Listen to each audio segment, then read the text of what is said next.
Hello, you're listening to the first episode of Wavebeam, the official podcast of the Metroid database. I'm Capcom, the site director. Joining me is art director Infinity Zen. What's up, guys? And lead engineer Jesse D. Hello. Today on our show, we have our special guest, Grant Henry, also known as Stemage. He's a creator of Metroid Metal. He's here to answer some questions for us about his music and the music of Metroid. Got anything to say for your audience here before we start, Grant? I'm just, I'm super excited, man. I'm really glad to be here and glad we could do this. Much fun. Appreciate the opportunity. Yeah, We do too. Yeah. I guess first, before we start, I guess we'll probably talk about something a little bit new here. Talking about the Xbox Live Arcade game Shadow Complex, which was, of course, heavily influenced from both Super Metroid and Castlevania Symphony of the Night. Those aren't really bad places to look for inspiration. So I actually played through to the end the other day, and I know Infinity Zen here has played the demo. What about you guys? Thought it was amazing. I need to buy it really soon. Yeah. So have you tried it out, any Grant or Jesse? I don't have a 360, so no. So you are out of luck. Yeah, I really am. All my bandwidth last night when I went to bed was taken up by leaving that game downloading. Actually, Nice. I was out of town until yesterday, and was spent time online just reading glowing reviews about the game, and I'm just like, that was one of the ones that I was the most excited for after E3. And what was cool about it was that the developers weren't really scared to say Metroid or Castlevania. Like in their synopsis of the game, they're like, that's what we're going for. They're not really hiding it, and I think that's really cool.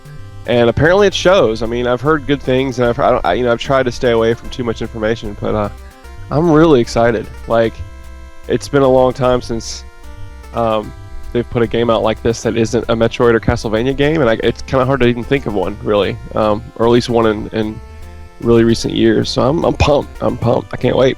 Have to start it today. The level design is really, really reminiscent. Like, you know how in I'll give you an example. In Super, when you get the high jump boots for the first time, and then you instantly have to use them by jumping up the high gap, to get right. So in Shadow Complex, like, you have to do that right when you get the grenades. You're locked in a room and you can't find your way out, and you have to use the grenades to blow up the door to get yourself out. So it's like their way of teaching you how to use it. Cool. That is very That's good. That's exactly what I was hoping for. So yes. I'm excited. There's more. I'm hoping Nintendo's sitting here looking at this and thinking, they're making so much money off of what was originally our idea. Maybe we should be expanding this. Maybe there's a Metroid 5 idea here. Yeah, it's a long time coming. It really is. Yeah. Why hasn't anyone done this in all these years? Well, that was what the developers were intending in the first place. Was we're going to make this game. It's going to play a lot like Metroid, and we want other developers to take note and expand on, improve on the areas that we perhaps didn't do it so well. But ultimately, they were like, the Super Metroid and Symphony of the Night, these were two really at the height of the 2D adventure genre, height of 2D gaming. And then with the PlayStation 1, of course, all the developers switched over to 3D gaming, and so they were like, well, we had this really great system here for 2D gaming, and nobody expanded on that, which they were really disappointed with that. Yeah, it's too bad. We need more games like this. I am noticing a trend though where, back in the PlayStation era, 3D was a really big buzzword, and so everybody was moving on to 3D gaming, and 2D got kind of buried, and that's really what made Symphony of the Night such a gem at the time. Yeah. And ultimately, what's making Castlevania such a popular thing nowadays, they're one of the few who are actually keeping this sort of genre alive. And at the same time, Castlevania is kind of showing us that 3D gaming is not where it's at, because they have yet to nail it. And I've noticed, the trend is kind of leaning back toward two-dimensional gaming a lot now, only with, modern effects, more modern special effects, so to speak. Yeah. Bring it. I'm ready. Bring it. Love it. I'm ready. I love this 3D 2D hybrid stuff. I just got the new game Nick's Quest for WiiWare, which no one really knows about at all, and I'm sure you guys do, because you're a little more on the pulse of the smaller games coming out. But it's like it's going to totally get overlooked. It is 3 times better than Lost Winds was. It is absolutely amazing with superb music, and it doesn't really have much in 3D in terms of control, but there's so much depth visually in this game. It's seriously just gorgeous. And I'm glad that more people are dipping that way, and I think they're easier games to develop for the most part, unless they're trying something totally new. They're cheaper. And yeah, it just makes sense. It just makes sense. So I'm excited to see what comes out in the next couple of years because of this trend. Yeah. And then in 2 years from now, we'll be like complaining because there's too many 2D hybrids and they all suck. Except for like 4, the 4 really, really, really good ones, that kind of thing. So. But that's kind of the same with any genre you look at. Exactly. That's exactly right. That's my. Usually about the time the movie licenses start to pick up. Yeah. Yep.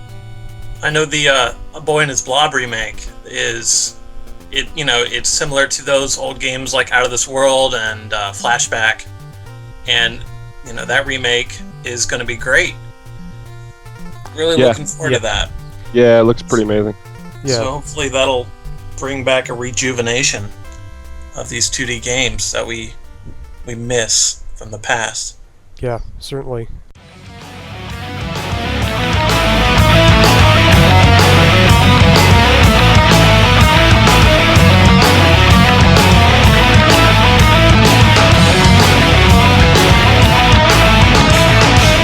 So, Grant, you and Metroid Metal Live are just about ready to release your new album, Various Sweet.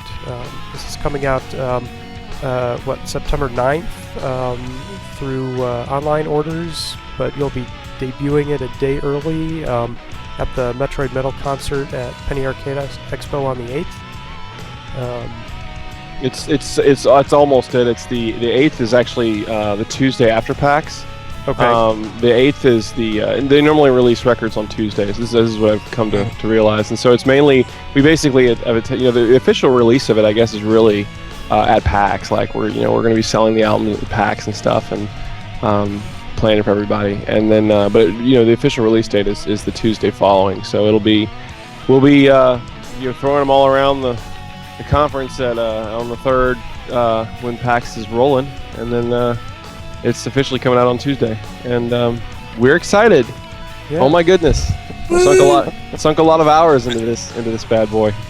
I'm finally getting to the point now where I can listen to it in its entirety, because I want to, but it's like it got to the point where I just couldn't listen to it anymore. That's what happens. You listen to it trying to get it as right as you can, and you just kind of can't hear it anymore. It doesn't sound. It's like saying the same word over and over again, and eventually it doesn't sound like a word.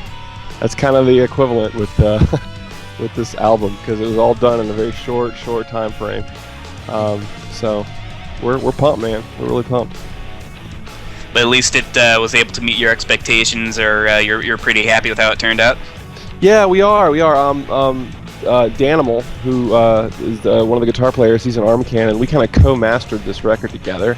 It was a very interesting and very inefficient way to, as we've come to say, to go about this. But I basically did a pre-master, and he did the final master, and it worked really well. But it took a lot of tries and a lot of work to get it exactly right. And I mean, we could always we recorded those drums with like 4 microphones. I mean, if we had our choice to do something a lot tighter from a studio setting with more time. You know, there's always, you can tweak forever, but it gets to the point where you start tweaking for yourself, not for the listener. You know, this is about as good as I think we feel we could get it, and we are happy with it. You know, and we're all kind of perfectionists in our own right.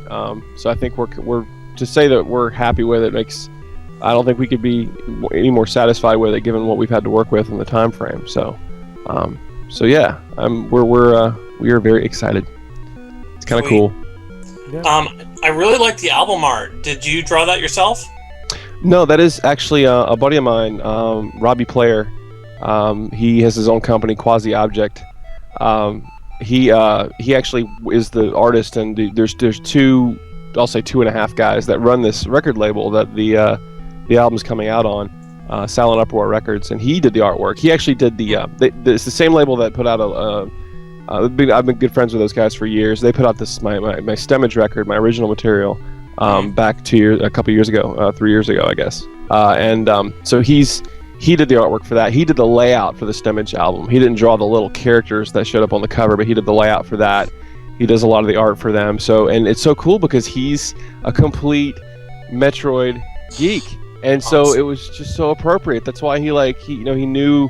Yeah. He knows, he's familiar with the iconography, and he's the one who even brought up the idea of using the Luminoff alphabet in the album art. Yeah. It's just, I mean, I was like, wow, Robbie, I'm really glad you're a part of this project, you know. Sweet. So that was his doing. We went round and round and round with ideas, and he's kind of a minimalist with his art, and I am as well. So we decided on something that was a little simple overall with some bigger features, nothing overly complex. So yeah, it's pretty cool. It's pretty cool. It's the kind of thing where it just kind of looks cool. Right. But if you know Metroid, it has a little more of you have a little more of an attachment to it. You can recognize Mother Brain and Ridley and whatever else. Yeah, so. It kind of reminds me of some tool art, some tool covers. Yeah, it has sort of this. It's all kind of rooted on black and with very minimal color palette. Really just like a single color and a gradient, and it's kind of rusty color. So I can definitely see that. That makes sense. He said he was trying to go for something. I'm trying to remember how he worded it. He worded it really cool. He basically said he was trying to strike a balance between minimalist, but really gamer friendly, and also metal. Like that was kind of trying to stay with all three of those things in mind, and this is what he came up with, and I love it. Yeah, I think he succeeded. Yeah, way better than anything I would have done. So it makes me happy. I'm not the artist, so. Sweet. Well, very you cool. use a different medium. Different kind Yeah, of it's true. It's true. Not an artist in the photoshoppery sense, I guess. Yeah. I think we just invented a word. Yeah, I guess so. Right on. It's an exclusive. I think that right happens every podcast. Right. Sure. Probably. Yeah. So Awesome. So now that you've finished cutting the Very Sweet album, what are your plans for future of Metroid Metal? Well, I've always said that the project will continue to expand as long as I think people are interested in hearing anything. I think that I think we've gone back and forth about the ideas of previewing new tracks for the first time live, even though there's not we're not going to be doing any sort of tour, but it's the kind of thing where we have that opportunity with stuff coming up. So like that is an idea. I think what's going to happen with the recording is it will probably take the same format that it has been, where I'm essentially creating the core of the music with Dan on bass, and releasing them as I have been. And the main reason it makes sense to do that is because I think that the Metroid Metal stuff has sort of seen a pretty consistent progression, and I think there are certain things that if it were to become a complete band effort in the writing process, it would really change the shape of the project entirely.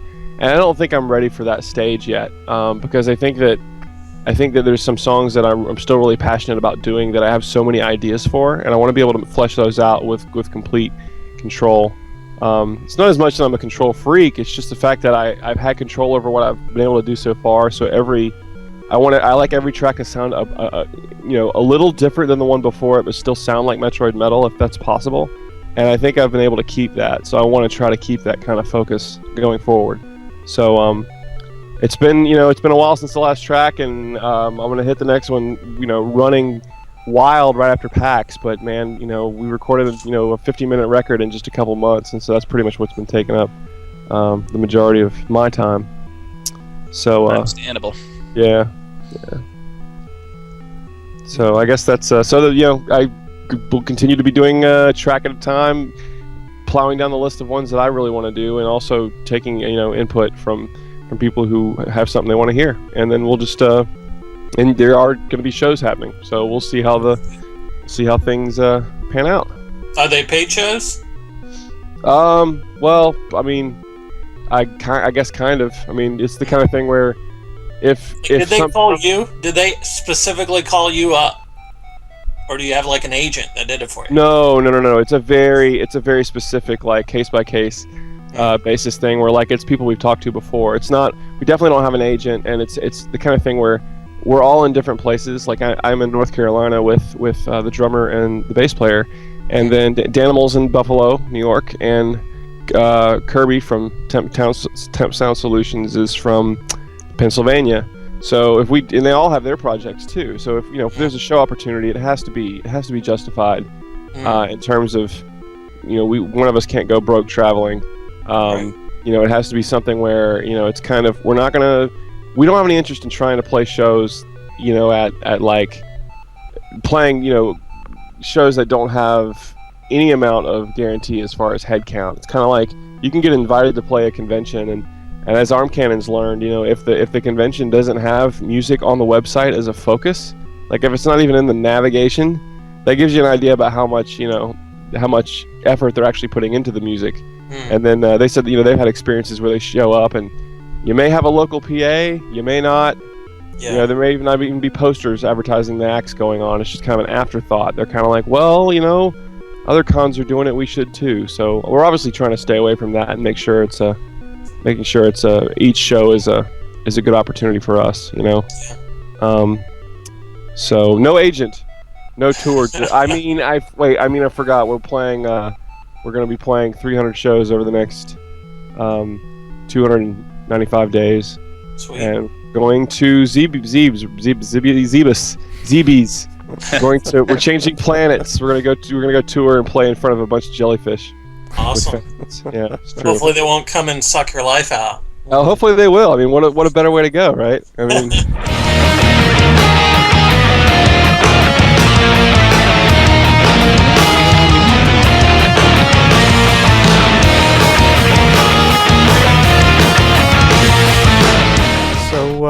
With your list of the songs that you want to play, do you have a list of some of these that you want to share? Like, do you have, say, 3 or 4 of them that are kind of at the top that we might be expecting? Sure. I want to finish the Super Metroid soundtrack entirely.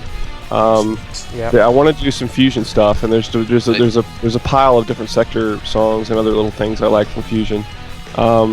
And then actually there's some stuff from there's a couple things in Prime I'd like to do, maybe in like a medley, but I'm not really sure. And then there's even some Prime 3 stuff that I really like the Skytown music in Prime is really, really special. But it's the kind of thing where it gets to the point that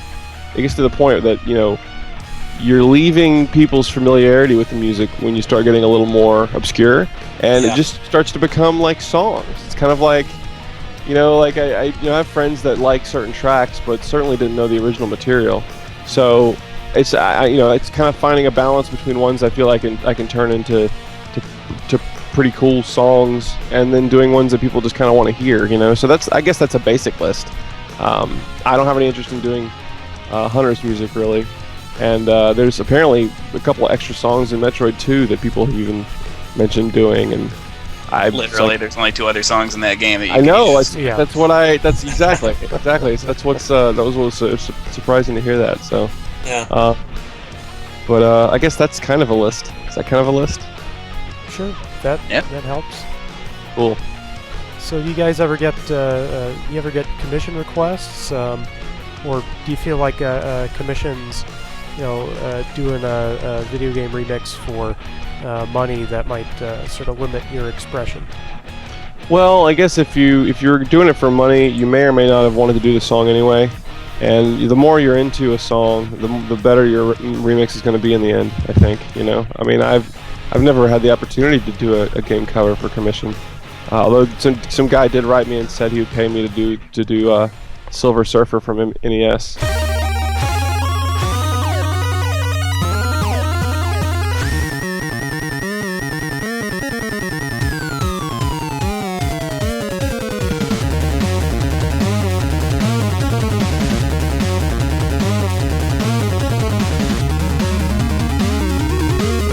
Nice. And I was like, I didn't know the music. I mean, I think I remembered the game on the shelf at the local video store back in the day. But It's so bad. But yeah, the music is good. music is the jam. Yeah. Booted that thing up, and I was like, wow. But I was like, I got other games I'd want to do before Silver Surfer. So Yeah, look up the Angry Video Game Nerd review of that game sometime. oh gosh, I'm sure there's a lot of profanity and beer. Wouldn't have any other way. I did my own review of it with profanity and beer, I think, when I tried it out, so... Oh Yeah. well. That's part of the fun. Yeah, it is. It is.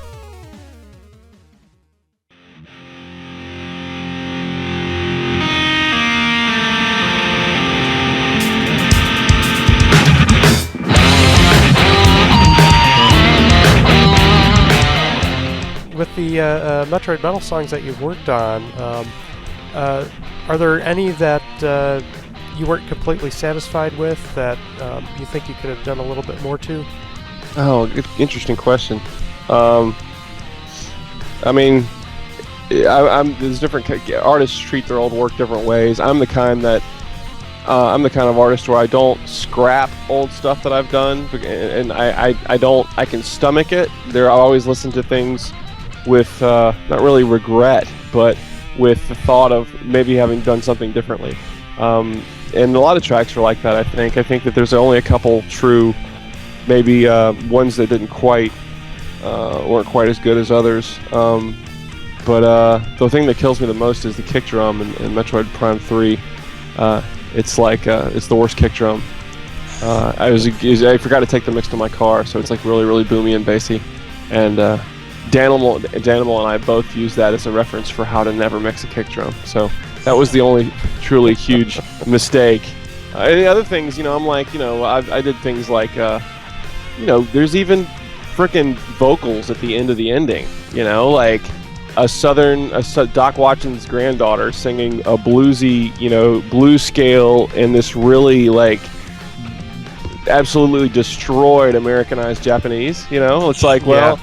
The reaction to that is probably the most mixed thing I've ever gotten. But at the same time, it's kind of like, I think about it and I'm like, well, I mean, I got across what I wanted to get across, and that's kind of how it is. And sometimes I listen to it, sometimes I don't, because it's kind of a long outro. But I don't really see it as a mistake because what I intended for the song is what I did. I think the reaction wasn't exactly what I intended across the board, but it's it's been kind of a mix. But that's probably.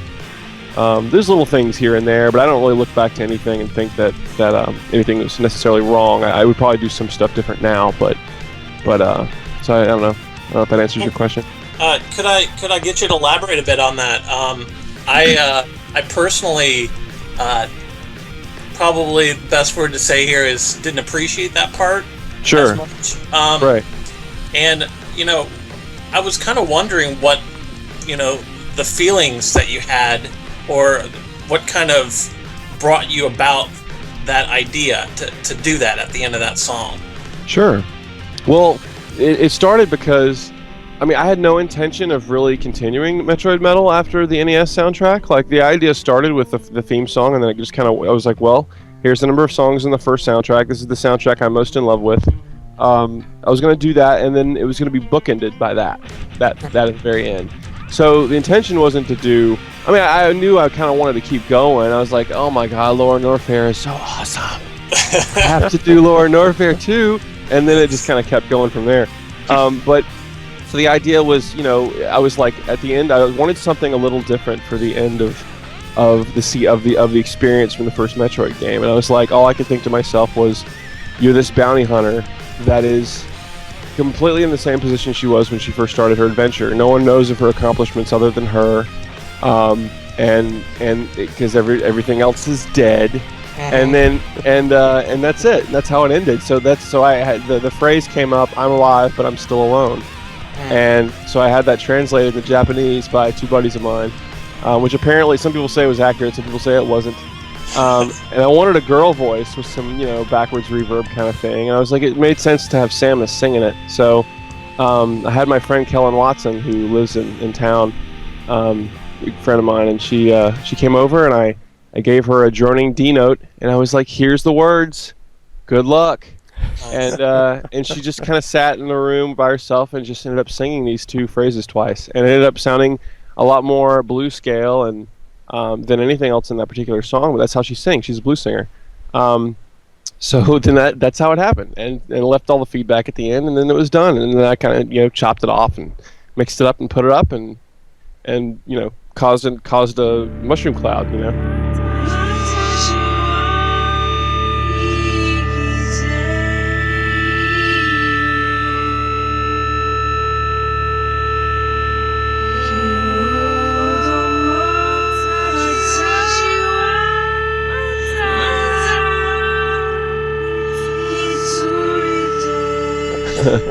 So that's the idea. That's the idea. So that was you can see the intention there. It's just kind of like execution-wise for anyone,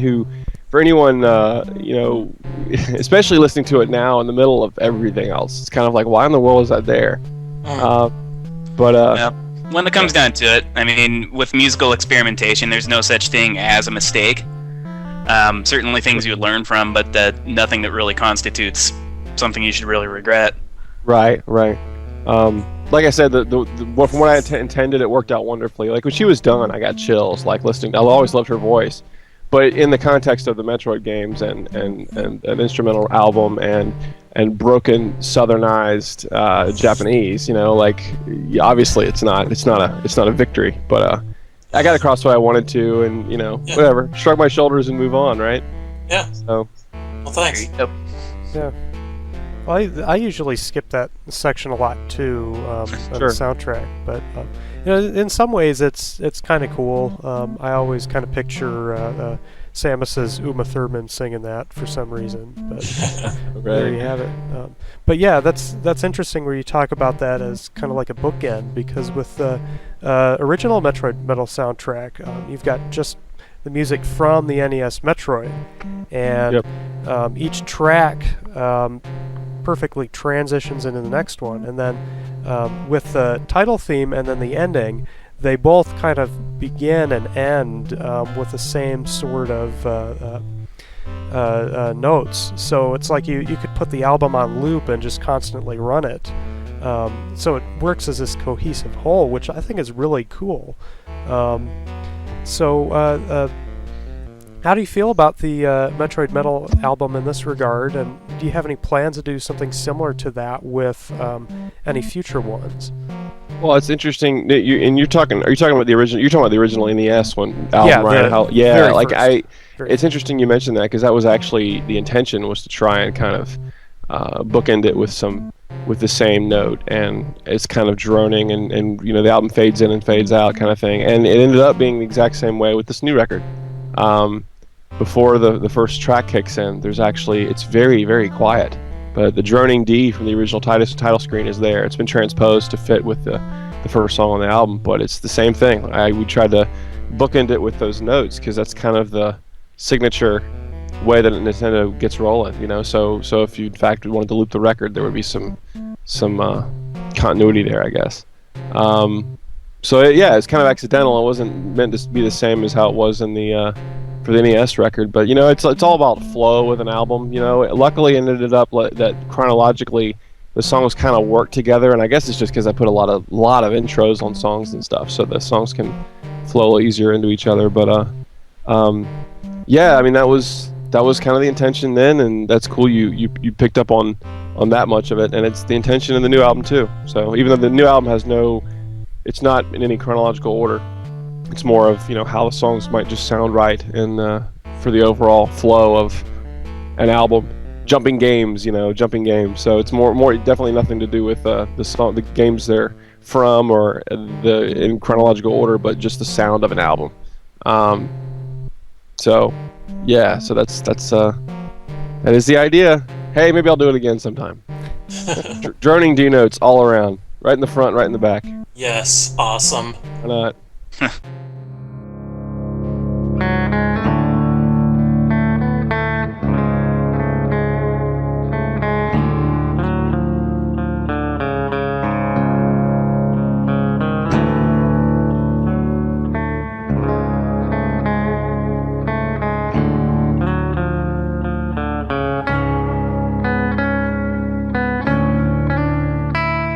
Your whole albums, like all your music you've written, is kind of fueled by nostalgia, would you say? Yeah. You kind of touched on this a little bit, but are there any other aspects of the Metroid series that kind of inspired you to create this music? Well, I mean, obviously, I like the majority of the games that have been out, but I think that the whole idea of the whole dark, brooding, sort of unexpected environment that sci-fi kind of creates can jive pretty well with like progressive rock and music or metal rather. Like, in other words, I think it kind of lends itself to be covered with this genre more than like something like I don't know, Zelda. It's kind of like I mean there's some epic hard rock Zelda covers, but Zelda doesn't carry theme songs that are brooding or minor scale or mysterious or covered in ambience. It's more like so I think that it automatically lends itself to be kind of deconstructed and put back together with heavier music. So that's a big part of it too. I think it was kind of like that was what I heard when I heard that title screen music for the first time after so many years. Was like, this could be like rocked out. This could totally be rocked out. Just like leave the melodies intact and then screw up everything else. So yeah, so yeah, obviously I'm a huge Metroid fan. I think the music itself lends itself to that genre because it's sci-fi, because it's very brooding, and especially with the first game, that's the whole thing about Tanaka creating a soundtrack that was incredibly dark and brooding and serious and tense and not really letting go till you beat the damn thing, So which is kind of hilarious because it's a complete change. The ending is like the most major scale thing ever, Right.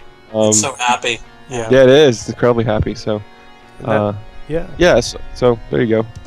Cool. All right, and I have a question too for you about Metroid Metal, and that is throughout your experience as a musician and throughout your developments, how much of what you have learned through Metroid Metal, how much of that has sort of translated into your original music and what you write?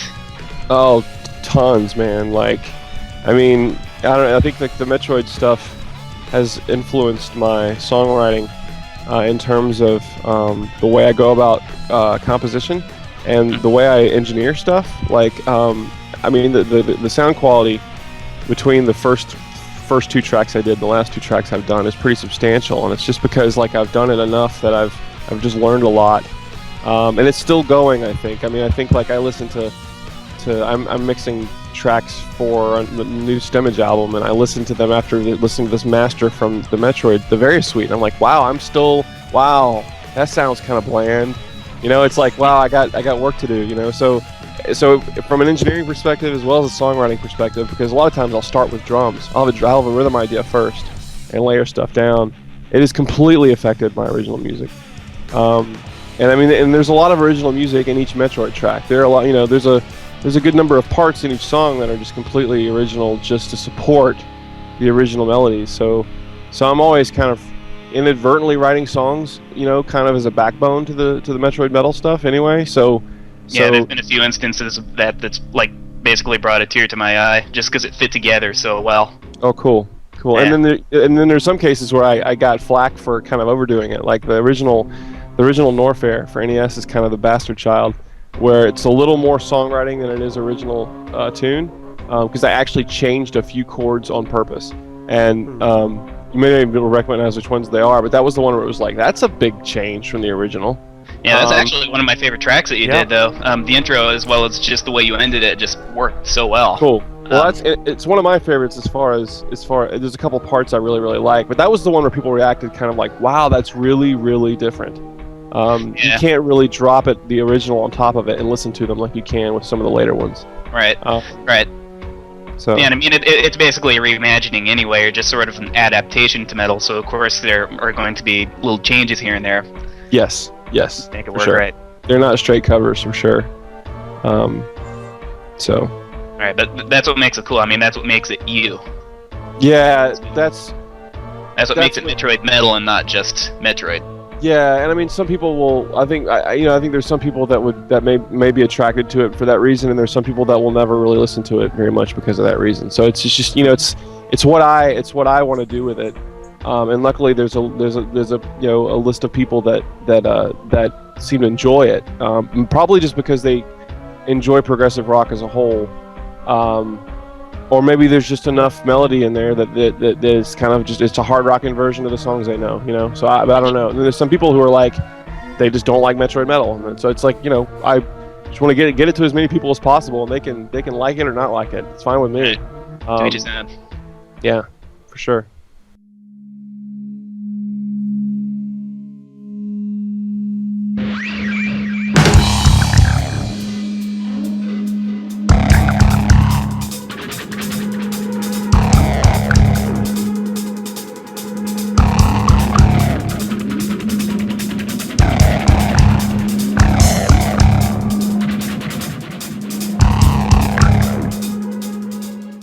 Probably we should start pulling into the general Metroid music questions. And great. I think a really good bridge into here is when you were talking about the music of Metroid as a whole and how it's really dark and brooding, and then especially in the original where it comes to that ending theme where it's just in this completely major scale.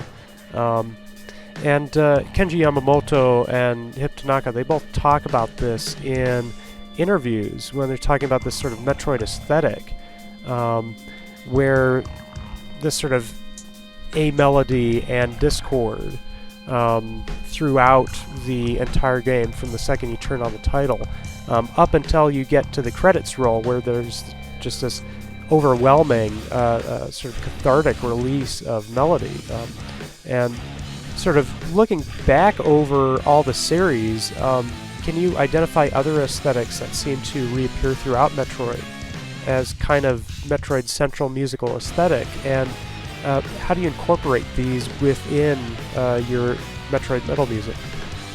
Well, it seems like in recent games it's a combination of trying to write new pieces of music that keep with the overall feel of the series, and there's probably a list of things you could go through and you could deconstruct it in an essay about the things the scales they use, the timing they use, the musical timing, as far as like space between notes to go back and forth between melody and environmental sound. Like it's really there's an art to it for sure.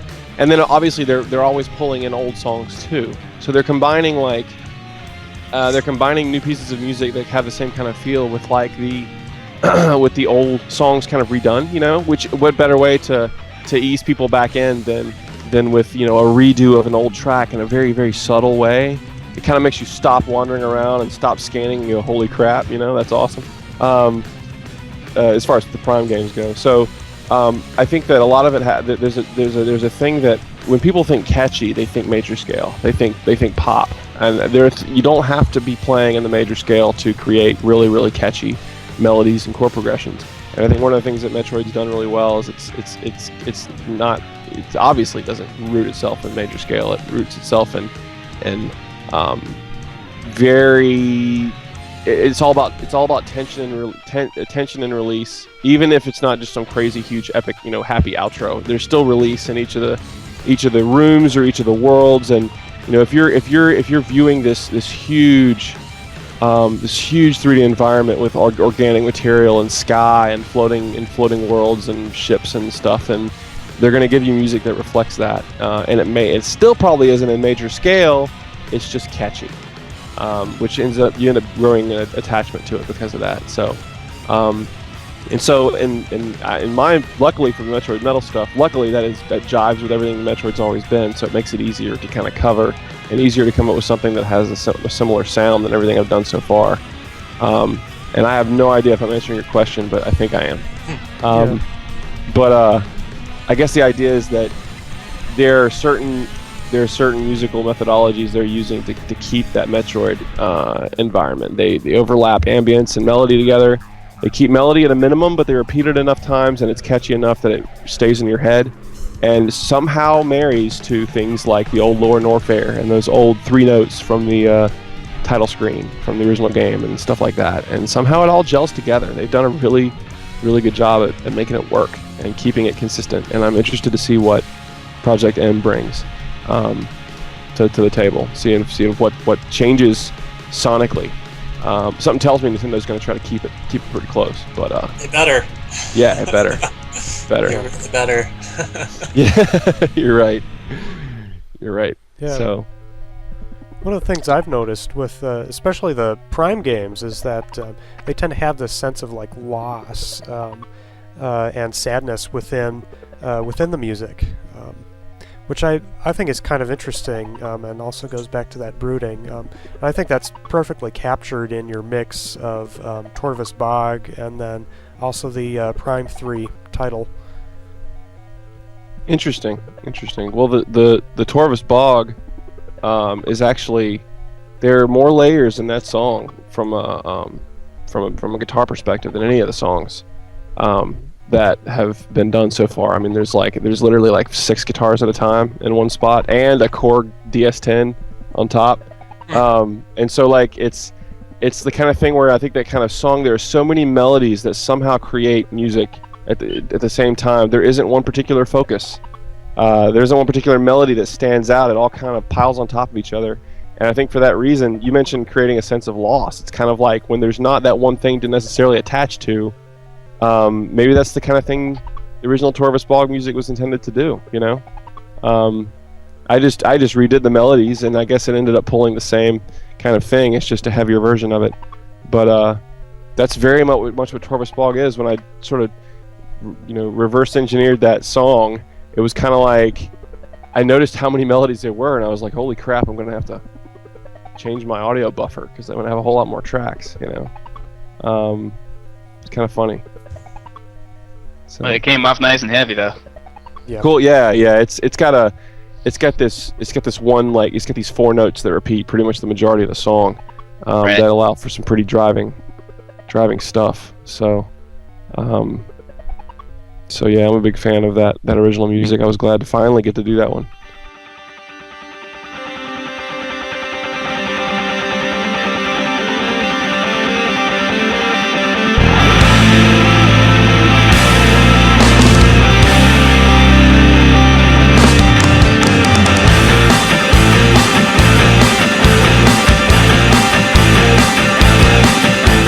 Have you seen that YouTube video of Hip Tanaka sitting in on that power play in Japan? Yeah. Yeah, that's awesome. It is awesome. It's amazing. It was so cool to see. I just wonder how that got like. I saw the video, but I saw it embedded, and I didn't go as far as to read a sort about how that came about. But I was just kind of like, it was kind of awe-inspiring, to see that happening with. To see that happening with between the creator of the music and people that are just in love with it enough to cover it, and seeing that crossover, it's just something you don't ever see. So I thought that was really kind of touching. So pretty awesome. And then I sometimes I browse your forums, and I just recently found that guy who did the acoustic cover of the Crate theme. Oh man. Yeah, and it's just gorgeous. It's go back and look at his Brinstar. His Brinstar might even be even better. He didn't come back and post it. Someone else posted it, in his thread. You guys should go check it out. If you go to the game music board on Metroid Metal, there's a guy who does covers of Kraid and Brinstar on acoustic guitar, and they're brilliantly arranged. It's perfect. It's slowed down and paced and played just beautifully. with slight alterations just to make it fit really well on an acoustic guitar and not be quite as bland. Because there's minimal melody in any of those songs. I mean, it's 4-bit music, so it's there's not a lot of chords in there. So he made it work. It's really beautiful.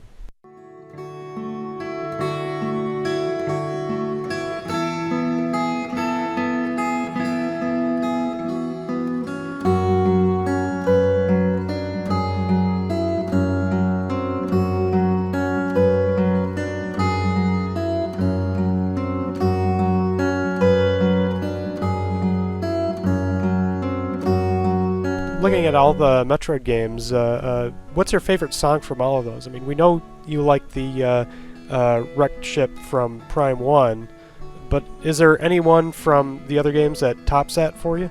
Oh yeah, I mean, wrecked ship from Prime 1 is just behind Fendrana as far as the best song in that particular game. I think my favorite just song period is the title screen from the NES Metroid, just because it's perfect. There's nothing. It's just absolutely perfect. Like, talk about tension and release. That's like the song. And then I think Fendrana is right behind it, as far as just favorite piece of music from a Metroid game. And then it's kind of tough because it goes like, because Kraid is magic. Norfair is just the most oddball, Marble Madness-y mess that somehow ends up being it gets in your brain for hours, Right. It fits with the graphics too. Like, I think he probably just looked at those really weirdly drawn sprites and, came up with the music based on that. Yep. It's kind of like, it's just so odd rhythmically, and as far as chord progression, it's kind of like, it's not completely unconventional, but he hits a couple of notes at a couple times that are just kind of off. Which jive with the sprites, just like you said. So that's really interesting. I'm sure a lot of what what they're using is common practice to use, just visual representations of what was going on before it was in motion to try and get the first drafts of music done. So I'm sure that's kind of what how he went about it. So that's pretty awesome. So I think the theme from NES, and I think Fendrana from Prime.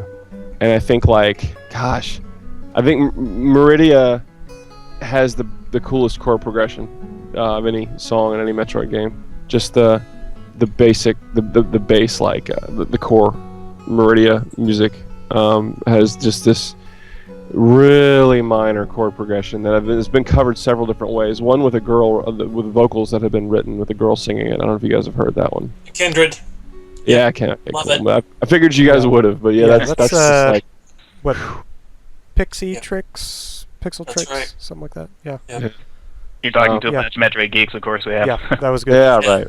Obviously. That song made me cry. I was tearing up when I heard that. Yeah, it's pretty amazing.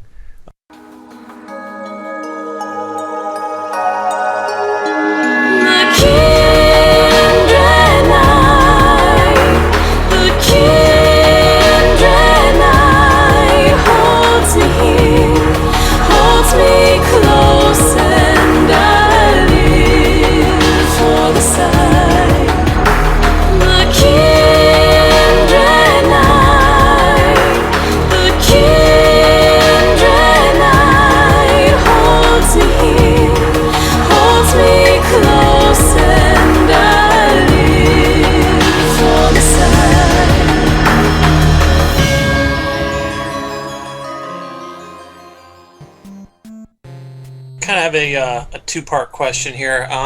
First is, how do you feel playing live? Like, the quality of your music when you do it. I know it's a lot harder than having as much time as you want to make mistakes and keep doing things over. And like, do your feelings of playing live tracks affect how you go back and record your music? It doesn't affect how I record the music. I don't record the music, and I don't plan on recording the music with the intention of translating it to the live setting. So it's kind of like with each song. Like I said, Torvus Bog has like 10,000 guitars in it. I'm gonna have to pick 3, right? And or combine some leads and make them turn it to for someone to play both or something. So like the live version of the material, it had to have 3 guitars. Luckily, I found two two very attractive men to play my other guitar parts. They learned via YouTube videos. I made YouTube videos of the parts for them, and there are some melodies left out. They're not there. Some people may notice them. Some people may not. Certain things that just didn't show up because they didn't need to be, and so they're not there. And honestly, like, we've played one concert. This is the truth. We played one show at MagFest. And we could not be more comfortable with the material now, given the fact we just recorded it on an album. What better way to learn material than to play it well enough to record it for our CD? So we are so not concerned with our we were really happy with how it worked out at MagFest. Barring some wild sound issues and the fact that we did it for the first time. Yeah. We were really happy with how that turned out, and the fact that I live really close to the bass player and the drummer allows the rhythm section to practice regularly. Meaning that the leads, even if something is odd with sound, at least they have some breathing room, as long as the backbone is locked together, which is what metal music is backbone with extras. Then they have room to, they can miss a note and it doesn't matter that much. As long if the drummer misses, it kind of the walls fall over. It's pretty tight, and I think we're accurately recreating a lot of the original music, and we've added enough different stuff, and the drummer is actually a drummer who is playing drums like a drummer. So he's like he's fixed the songs. It's like I did what I can play drums. It's just I kind of did what I thought was right, and then he, especially with these old tracks, he fixed it, and it was so good that we thought we needed to put it on a CD, which is where Various Sweet came from. And there's a lot of new stuff in there, and there's a lot of stuff that is completely unchanged, and we felt we needed to do both, because if we change everything, they're not the same songs anymore. Bryn Star is completely the same song, but it's updated with extra lead nuances and tighter production and drum fills that are just that will remove testicles. So it's kind of there wasn't a need to add much to that, and then other stuff just kind of happened. So. Anyway, so that's. I think it's made the songs much more organic by having the live experience, and I really appreciate that. It's not going to affect the songwriting process for new songs, but it's really turned these songs into true metal tracks, and it has a very, very visceral sound. It's even with the production on the new album, it's a bit intense. I'm hoping it'll be attractive to the metal community. Outside of gaming, and interested to see that we're going to push it as hard as we can and just see what the response is. Maybe people will discover game music as a whole because of the record if we push it hard enough. Maybe not, but we'll try. Might as well, and see what happens. But I love what the live stuff has done for the project as a whole, for sure. Yeah. So. Okay, awesome. The second part is Metroid as a whole is. It's not as popular as, like, say, Zelda or Mario, and it's kind of a frustrating thing for me personally, just because I know how great the games are, and I know how wonderful and fun they are, and they're kind of Nintendo's least family-friendly series, I guess you could say. Sure. Well, what do you think about Metroid that kind of keeps it from gaining that extra acceptance? Because when you're playing these Metroid tracks, there's got to be people in the audience that are like, Metroid, I never played that, and they try to appreciate it, but they don't really get it sometimes. You know what I mean? Sure. Oh, completely. And I mean, well, it's the kind of thing where people our age, if you ask them what their favorite game of all time is, a percentage of them will say Super Metroid. So the series has its it's a reputable series. What's happened is in the last I guess did Prime come out in 2001? 2002. Yeah. 2002. So yeah, Cube released 2001. So yeah, in the last 7 years, the problem has been that Metroid has not been Halo. That has been the problem. That is why it is not more popular than what it is. DS, completely different thing. I don't know the sales figures for Fusion and Zero Mission, but they were great games. I think they did what they rated very well on the DS, and I think they were bought by a lot of people. It's like the Prime series is not Halo, and that is why it isn't as popular. It doesn't have It doesn't have the multiplayer component. It doesn't have the visceral feel of a shooter. For that reason, it's not as attractive to guys who like that. I mean, for real, Metroid's an adventure game. I mean, this is the truth. And so the reason it's not as popular is that. That's what I think. But the original question was, why is it not as attractive, you think? I think that's a big part of it. It's been pretty much Prime and the handhelds. Prime is not Halo, and it has really confusing controls, except for Prime 3. And then, best controls ever, but still confusing for people who came from time splitters and stuff.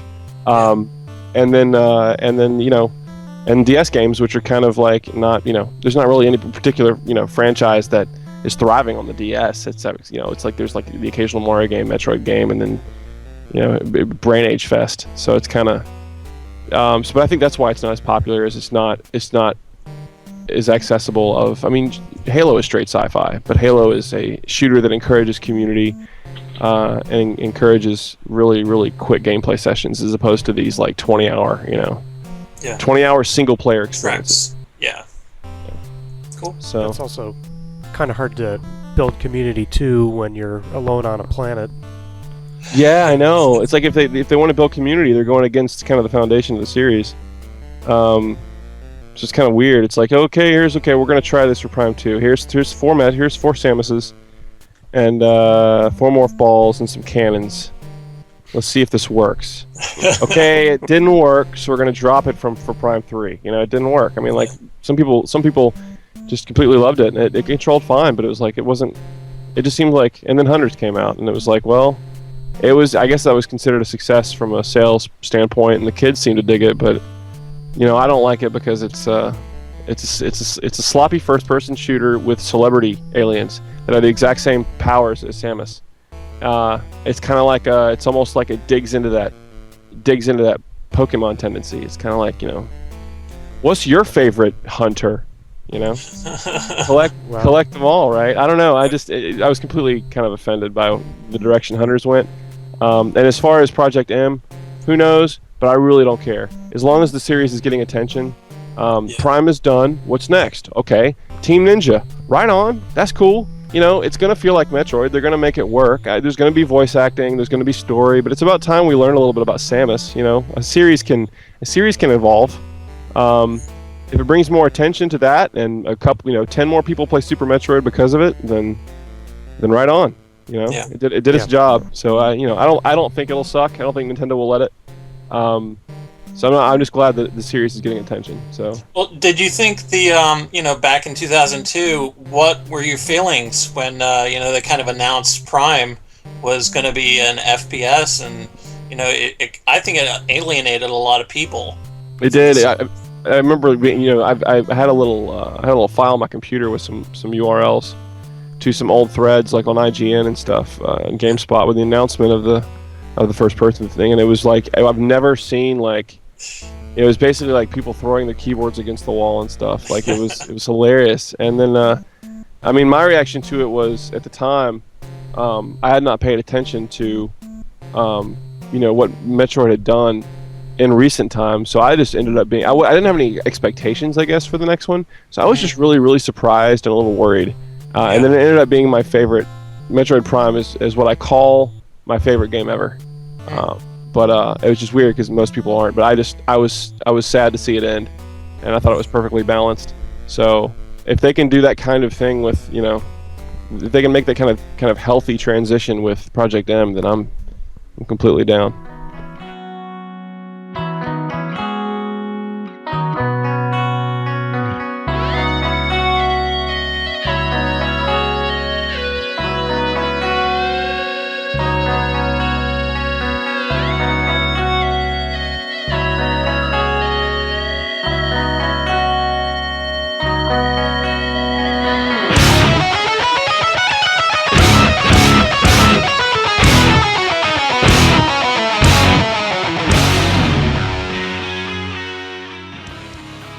When you're looking at audiences for your mainstream work, and then looking at them for Metroid Metal, do you think that some of your mainstream indie rock fans or indie metal fans are going to become exposed to more video game music through Metroid Metal, or that more vice versa, more VGM fans are going to be exposed more to indie rock through your mainstream albums? I think that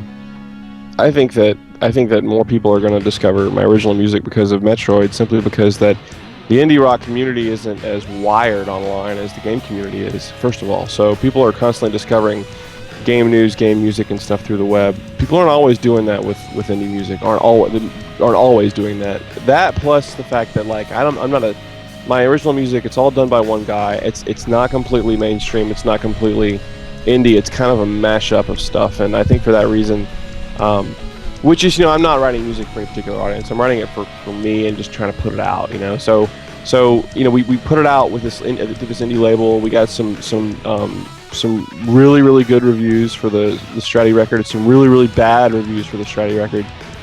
So it just kind of went through. It experienced what all indie records experience.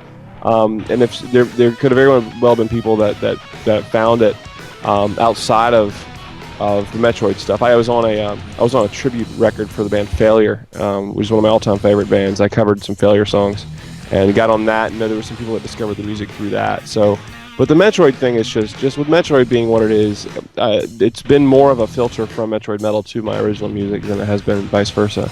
But I know that there's a little bit of it goes both ways. I think I just think it's more B. It's more most people know hearing Metroid Metal, and then here's a record I wrote, and then people check it out and download it off a torrent and then email me saying, I really enjoyed the record, I might buy it sometime, that kind of thing, That's good. Which is always hilarious to get that. It's like you can't. That's what the song Library is about on that album. Is a kid whose house gets ransacked by the feds for downloading gobs and gobs of music and not really knowing any better. He doesn't know why they're raiding the house, and that's what Library is about. If you feel like reading the lyrics, so it's kind of like it's like kids emailing me being like, I love the album. I just downloaded it. It's awesome. It's like when I get some money, I'll buy it, and then never hear from them again. So it's just kind of ironic that I guess they don't think that anybody would be offended at the fact that you stole their music. The innocence makes it completely okay, I think, except for the fact that they're uninformed enough that they can go download anything and not buy anything ever. But I don't know how I got on that, but I think it's kind of funny. Yeah. And you got to wonder how many of them are being innocent and how many of them are just being cheeky. Yeah, you can tell by the number of typos in the email.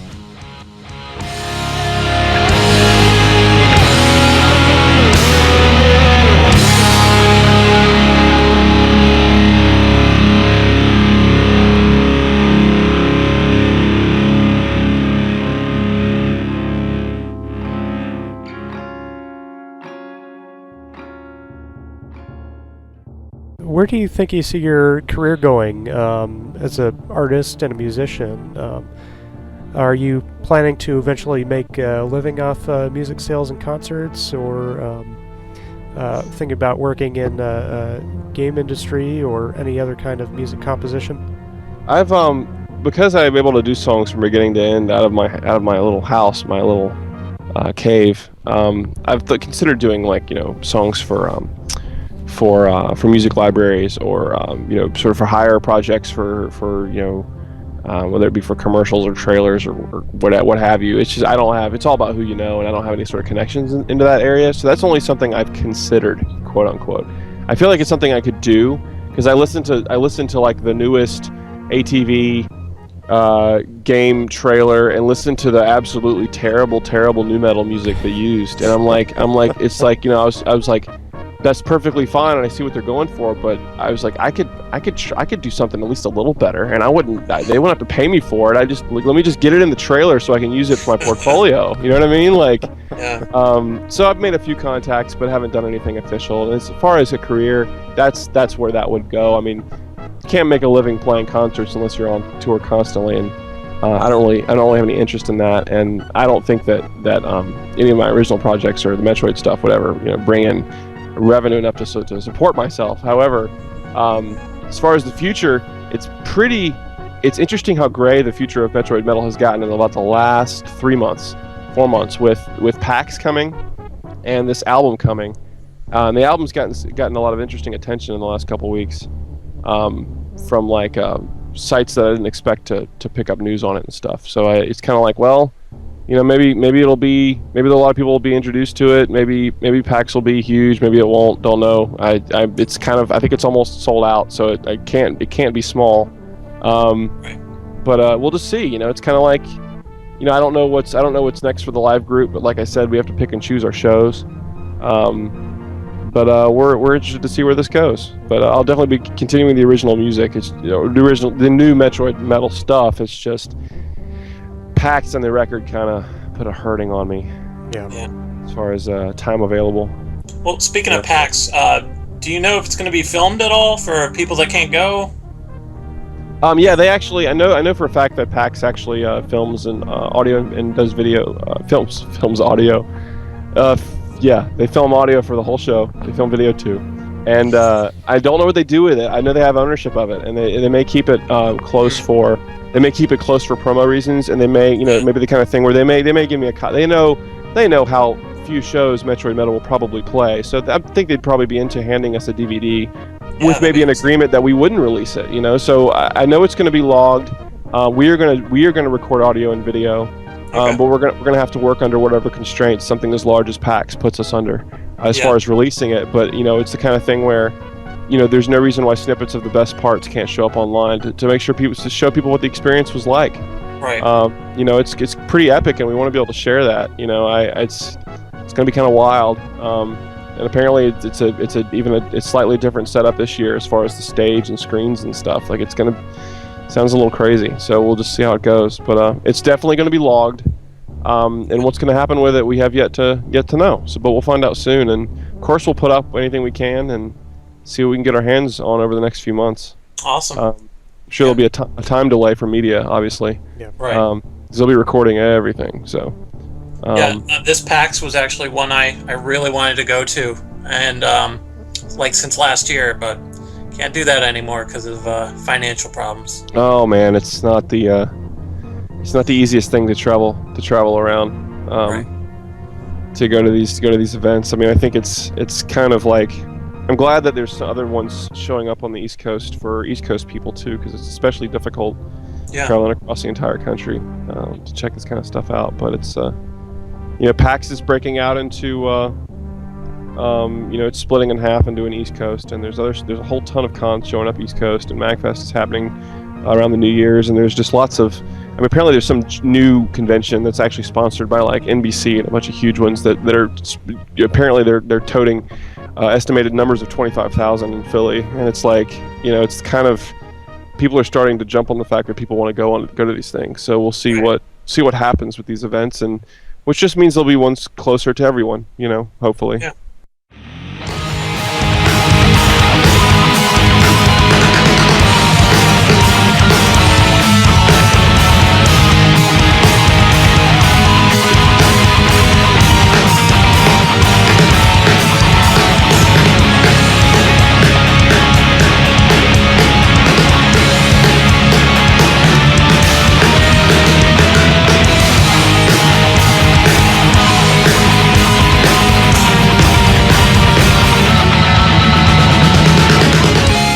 Is there anyone like you really look up to?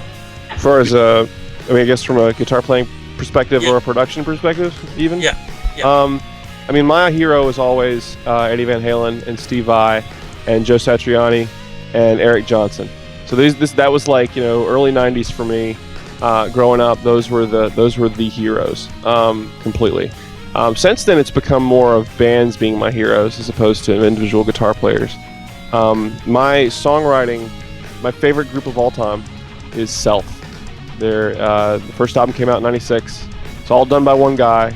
It's basically progressive pop, but it's my favorite music ever. It changed the way I listened to music. It changed the way I recorded it. It changed the way I wrote it. So Self is the best thing ever. First time I read that, I thought you were referring to yourself. No, absolutely not. Let's make sure that's clear. Self is a guy named Matt Mahaffey, who he was from Murfreesboro, Tennessee, and the first album is called Subliminal Plastic Motives. It is my favorite. Boratine, the first song on that record, is my favorite song of all time. So I to this day I still get chills listening to it. So feel free to check out that record. He is my hero completely. As far as engineering, I really like Andy Wallace's stuff. Andy Wallace did he goes back as far as the very first Rage Against the Machine record. But he also did later stuff like he did the second Seven Dust record, and he just has his production is just very, very, very pristine, and he always has a monstrous kick drum, and he can write really heavy crap, or he records really heavy stuff. So, and the other hero of mine is Jay Robbins. He was the singer-songwriter for Jawbox, and a lot of DC bands he was the engineer for, and he has the best drum set sound I've ever heard. It's the punchiest yet still live sounding drum set I've ever heard. It's the kind of drum set I went for on my Stratty record and failed at horribly compared to what I was going for. But Jay Robbins is a hero of mine as well. So there's a couple names, I guess, for you. Okay. Thanks. Well, I think that's probably about it for us today. So Grant, thanks a lot for agreeing to be on the show for interview, and maybe we'll talk again sometime. Yeah, I'm honored, man. I'd love to. It's an honor for us too. Cool. Yeah. Awesome. We'll find somewhere to round up, and at some point we'll all high five somewhere. Yeah. Thanks, man. Good luck at Awesome. PAX. Yeah. Thanks, guys. Appreciate it. And we look forward to your upcoming albums. Thank you. Appreciate it, man. Yeah. All right.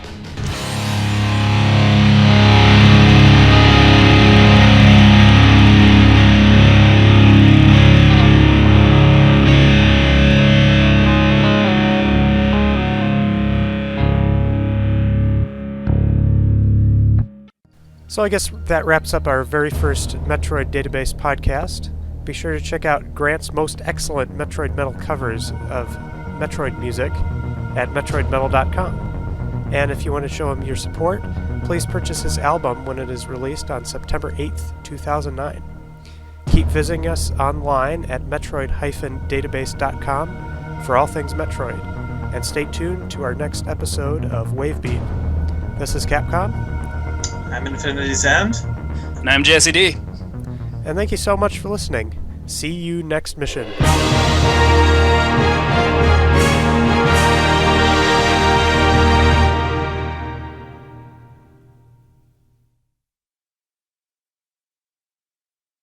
Dun dun dun dun dun dun dun dun dun. That was actually pretty good. Yeah. How's yours, Jesse? How's my what? Dun dun dun dun. Bum, ba-da-da, da, da, da, da, da, da. Cool. Depends on how crude or smooth you want it to be. Dun dun dun dun dun dun dun dun dun.